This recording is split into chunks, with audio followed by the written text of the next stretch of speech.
मैं चाहता हूं कि यह पोस्ट आप देख लें दोस्तों।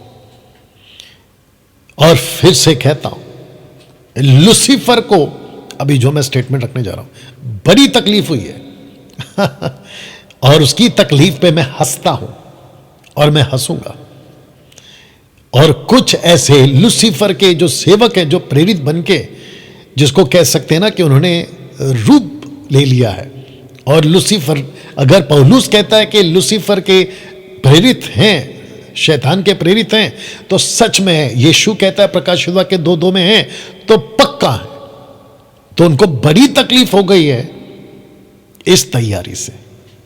तो वचन को पहले पढ़ता हूं और वो स्टेटमेंट रखता हूं जिससे बड़ी तकलीफ हुई है। तो वचन पढ़ने जा रहा हूं। लिखा है कि आत्मा और दुल्हन या दुल्हन, जैसा भी आप पढ़ लो, आत्मा और दुल्हन दोनों कहती है आ आ। इसका मतलब क्या है कि दुल्हन ने पवित्र आत्मा की सहायता से खुद को ऐसा तैयार कर लिया है कि वो दोनों कहती हैं कि प्रभु यीशु अब आ। आप नहीं समझे, समझाता हूं। पवित्र आत्मा का काम है मसीह की देह को तैयार करना, और कलीसिया का काम है, मसीह की देह का काम है, जो यीशु की दुल्हन के रूप में संबोधित किया गया या रखा गया है, उसका काम है कि आत्मा की अगुवाई में खुद को तैयार करे। और वो क्या करता है पवित्र आत्मा? हम जैसे सेवकों को जो खरी शिक्षा के साथ चलते हैं, वो उनको लेता है और अपनी देह को यानी कि कलीसिया को तैयार करवाता है। तब जाकर ये स्टेटमेंट मैंने रखा है कि एमएमबी की शिक्षाओं में रैप्चर और उद्धार सुरक्षित है इस वचन के हिसाब से। दूसरा यूहन्ना 2 जॉन चैप्टर 1:9, जो कोई उसकी शिक्षा में स्थिर रहता है उसके पास पिता भी है और पुत्र भी है। शिक्षा का खेल है यहां पर। जी हां दोस्तों, अगर आपने नहीं सुना तो शिक्षा का खेल है यहां पर आपके बीच में। आपके बीच में शिक्षा का खेल है। इसका मैं थोड़ा सा ठीक कर दे रहा हूं, या अभी ठीक है। आपके बीच में दोस्तों सारा खेल शिक्षा का है।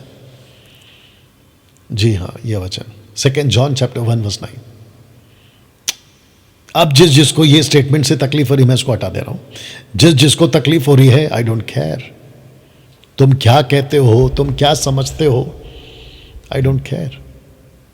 लेकिन पवित्र आत्मा की अगुवाई से ये आदमी, जिसका नाम है डैनियल राजा, डंके की चोट पे कह रहा है कि जिसके पास में ये शिक्षाएं, मसीह मंथन बैठक की शिक्षाएं, उसका रैप्चर और उसका उद्धार बिल्कुल सुरक्षित है, क्योंकि हम इस वचन पे चलते हैं। जिसके पास में यीशु की शिक्षाएं हैं उसके पास पिता भी है और पुत्र भी है। अगर यूहन्ना इस डंके की चोट पे ये बात को अगर लिख सकता है, तो डंके की चोट पे मैं इसी शिक्षा को लेकर चल रहा हूं, तो मैं भी लिख सकता और कह सकता हूं। इसलिए पौलुस ने कहा अपनी पत्रियों में, मुझे फॉलो करो क्योंकि मैं क्राइस्ट को फॉलो करता हूं। Follow me as I follow Christ. आई बात समझ में ना दोस्तों?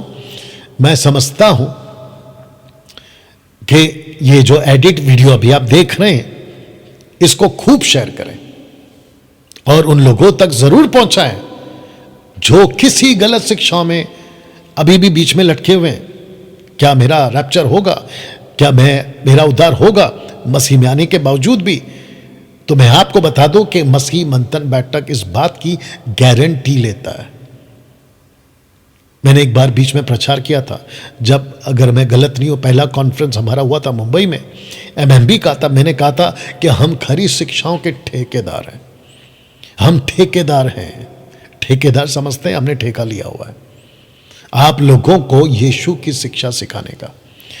और साथ ही साथ मसीह मंथन बैठक इन भेड़ियों के बाजार में डंके की चोट पे मजबूती से खड़ा रहेगा। और मैं मसीह मंथन के लोगों को कहना चाहता हूं कि चिंता नहीं करना। जब आप मेरे विरोध में कोई वीडियो बनती हुई देखो, मसीह मंथन के विरोध में कोई वीडियो बनते हुए देखो, आपके दिमाग में ये बात को बैठा लेनी है कि ये भेड़िए हैं जो अपनी हरकत करते रहेंगे। You understand? तो जिसके चलते हमेशा मेरा डायलॉग है, हाथी चले बाजार कुत्ते भौंके हजार।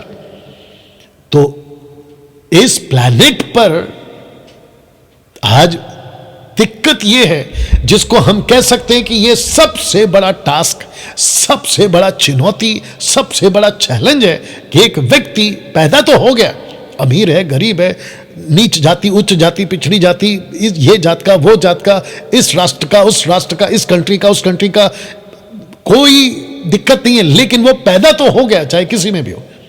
लेकिन अभी दिक्कत यह है कि वो यहां से जाएगा कहां। और उसके बीच में मसीहा का यह संदेश है कि जिस किसी के पास में उद्धार है, सैल्वेशन है, वही बचेगा। जी हां, यह बात तो पक्की है।